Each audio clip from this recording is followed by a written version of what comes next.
Hello students. In present video, I am going to explain about third problem from accounting equation topic. I am taking this question from Kalyani Publications book. See the question. Prove that the accounting equation is satisfied in all the following transactions of Suresh. First one, commenced business with cash 60,000 rupees. Second, rent paid in advance 500 rupees.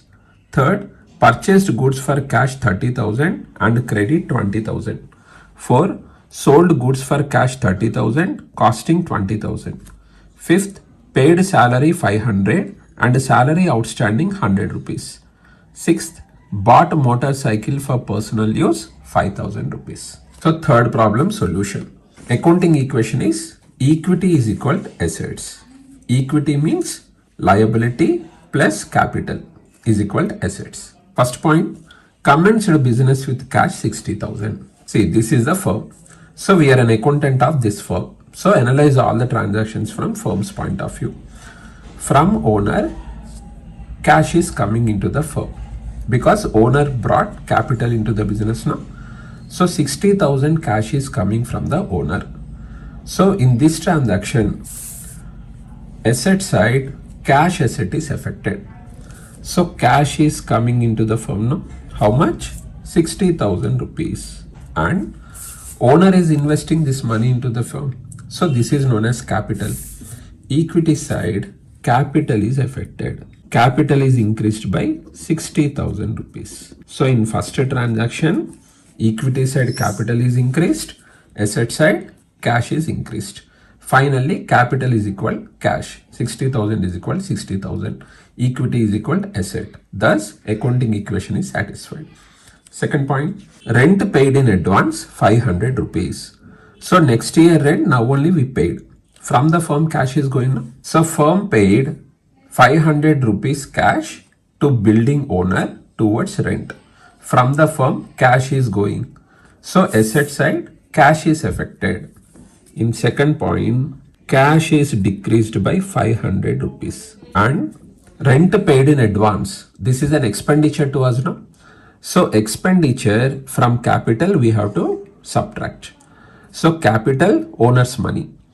In firm, if they earn any income, that income belongs to owner only, no? So income we should add to capital.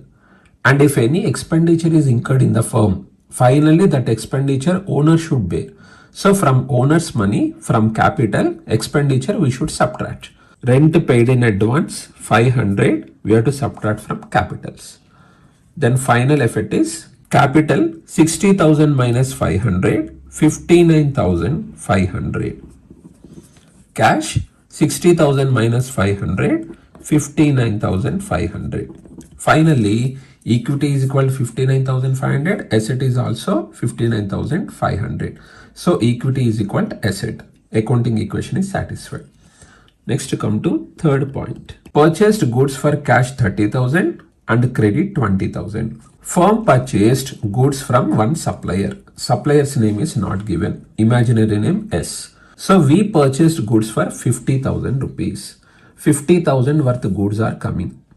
And in return, we paid 30,000 rupees cash. So from the firm, 30,000 cash is going. So 50,000 minus 30,000, 20,000 is credit purchases. So in this transaction, we have two types of purchases, cash purchase, credit purchase. So to the firm, how much worth goods are coming? 50,000. So goods means asset, no? One asset known as goods, value is increased by 50,000 rupees. And we are paying cash, no? 30,000 cash we paid. From the firm, 30,000 cash is going. So cash is decreased by 30,000 rupees. 20,000 is credit purchase. So for this 20,000, a creditor is created to us. So in future, we have to pay 20,000 rupees to them. Creditor is a liability. So in equity, one liability known as creditor is increased by 20,000 rupees. So equity side, liability is increased with 20,000. Asset side, goods asset is increased with 50,000. cash asset is decreased with 30,000. Final effect is 50,000 minus 30,000. There is an increase of 20,000 in asset side. So equity side 20,000 increased, asset side also 20,000 is increased. And the final amounts are liability 20,000, capital 59,500, cash 59,500 minus 30,000 is equal 29,500, goods value 50,000. So finally equity side 59,500 plus 20,000, 79,500, asset side 50,000 plus 29,500, 79,500. So equity side, asset side amounts are same, 79,500. Accounting equation is satisfied. Next, fourth point. Sold goods for cash 30,000, costing 20,000. Firm sold goods to customer. Goods value 20,000 rupees. Customer name is not given. Imaginary name C. And this is cash sale. So immediately customer paid 30,000 rupees cash to us. So 20,000 worth goods are going, 30,000 cash is coming. So these two are assets now. Asset side, goods are affected, cash is affected. 30,000 cash is coming. Cash is increased by 30,000 rupees. Goods, 20,000 worth goods are going. And 20,000 worth goods we sold for 30,000. So 30,000 minus 20,000, 10,000 is profit. This profit belongs to one or no? So capital is owner's money. To this money, this 10,000 profit also we should add. Capital will increase by 10,000 rupees. Asset side, cash is increased with 30,000, goods are decreased with 20,000. 30,000 minus 20,000. Final effect is there is an increase of 10,000 rupees in asset side. Equity side, capital is increased with 10,000. So 10,000, 10,000. Accounting equation is satisfied. Final amounts are liability 20,000, capital 59,500 plus 10,000, 69,500, cash 29,500 plus 30,000, 59,500, goods 50,000 minus 20,000, 30,000. Equity side 20,000 plus 69,500, 89,500. Asset side 59,500 plus 30,000, 89,500. Finally, equity is equal to asset. 89,500 is equal to 89,500. Accounting equation is satisfied.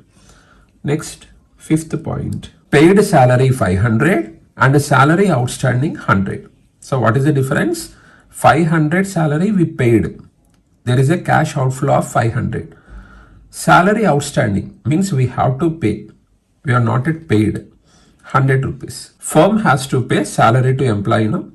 We paid 500 rupees salary to him. So cash is going and salary expenditure total is 500 we paid, outstanding salary 100, total 600 rupees.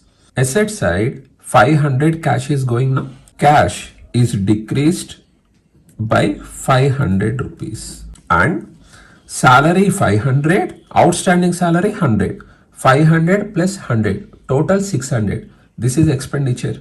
Expenditure from capital we have to subtract. Capital is decreased with 600 rupees and 100 rupee outstanding salary. So we have to pay salary to employee. So this is one liability. No? A liability is created.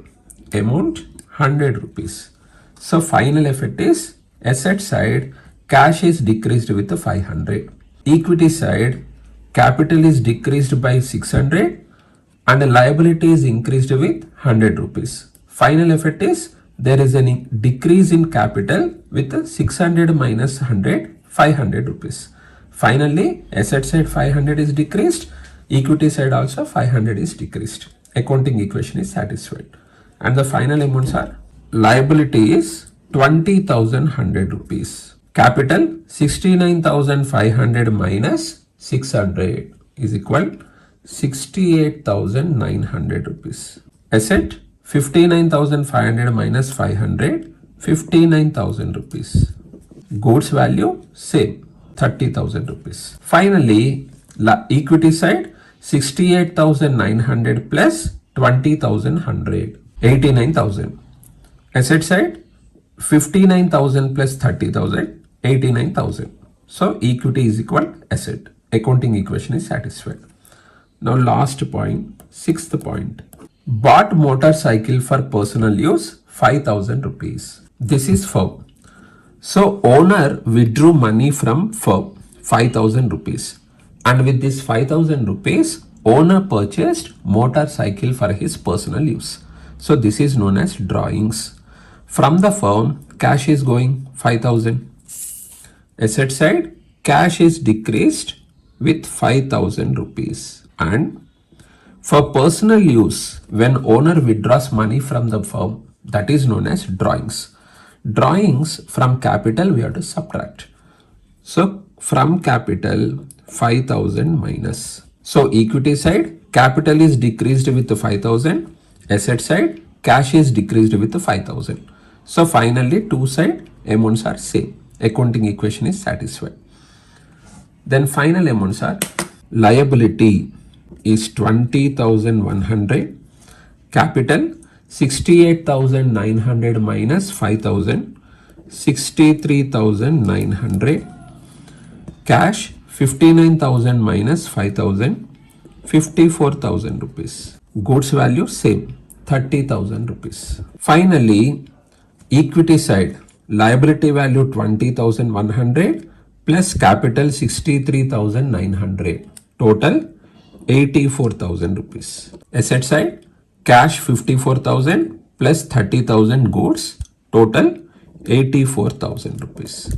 Thus, equity 84,000 is equal asset 84,000. So accounting equation is satisfied. So this is the end of third problem. Take a screenshot of this. Hope this video is helpful to you. Thank you.